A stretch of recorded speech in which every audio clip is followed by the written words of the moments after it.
Welcome to steno dictation. अगर आप हमारे चैनल पर नए हैं तो हमारे चैनल को सब्सक्राइब करें और बेल आइकन ज़रूर दबाएं। डिक्टेशन 5 सेकंड बाद शुरू होगा। स्टार्ट। भारत अपनी अध्यक्षता में आयोजित G20 शिखर सम्मेलन की बैठक के पहले ही दिन जिस तरह सभी सदस्य देशों के बीच सहमति बनाने और साझा घोषणा पत्र जारी करने में सक्षम हुआ, वह उसके कूटनीतिक कौशल का कमाल ही है।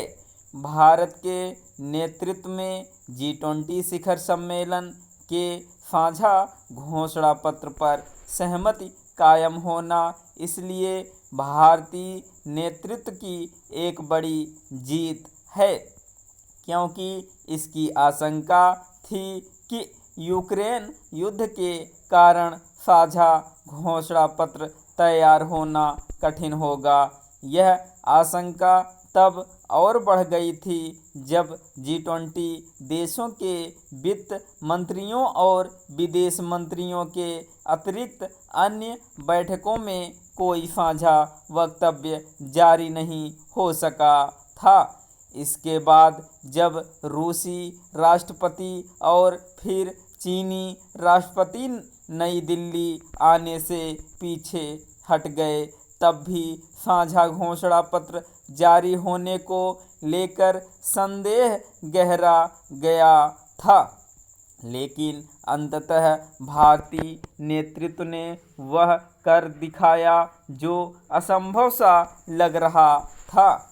भारत साझा घोषणा पत्र को लेकर सहमति बनाने में इसीलिए सक्षम हो सका क्योंकि उसने वैश्विक हितों को सर्वोच्च प्राथमिकता दी और एक बेहतर दुनिया के निर्माण के लिए एक दूसरे पर भरोसा करने और मिलकर काम करने की महत्ता को प्रभावी ढंग से रेखांकित किया।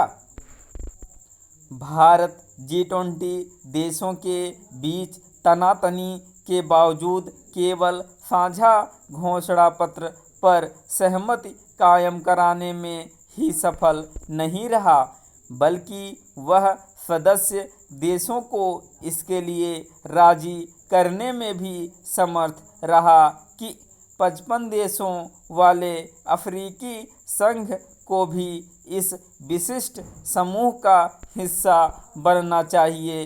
भारत की इस पहल को जो सफलता मिली उससे उसे अफ्रीकी देशों की सदस्यता तो मिलेगी ही, उसकी अंतर्राष्ट्रीय प्रभाव भी बढ़ेगा।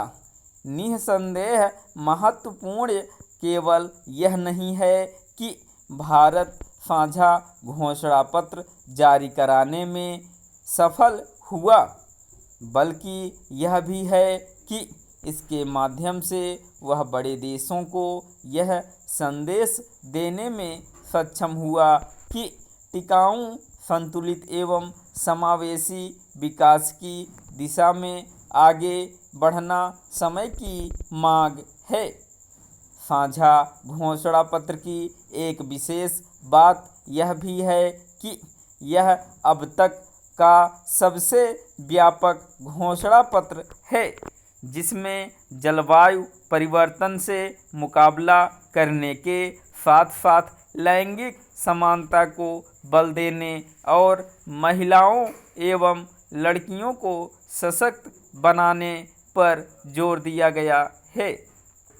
G20 शिखर सम्मेलन ने यह भी दिखाया कि भारत अंतर्राष्ट्रीय हितों का संरक्षक बनने के साथ विश्व को दिशा देने में भी समर्थ हो रहा है।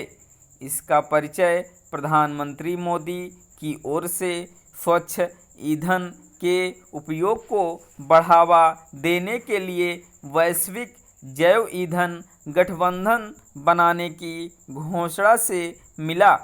इसके पहले भारत अंतर्राष्ट्रीय सौर गठबंधन की शुरुआत कर चुका है। अब इस गठबंधन के सदस्यों की संख्या 100 से अधिक हो गई है। स्पष्ट है कि भारत स्वयं को एक उभरती शक्ति के रूप में स्थापित करने के साथ ही अपने कूटनीतिक कौशल से विश्व पर गहरी छाप भी छोड़ रहा है। स्टॉप।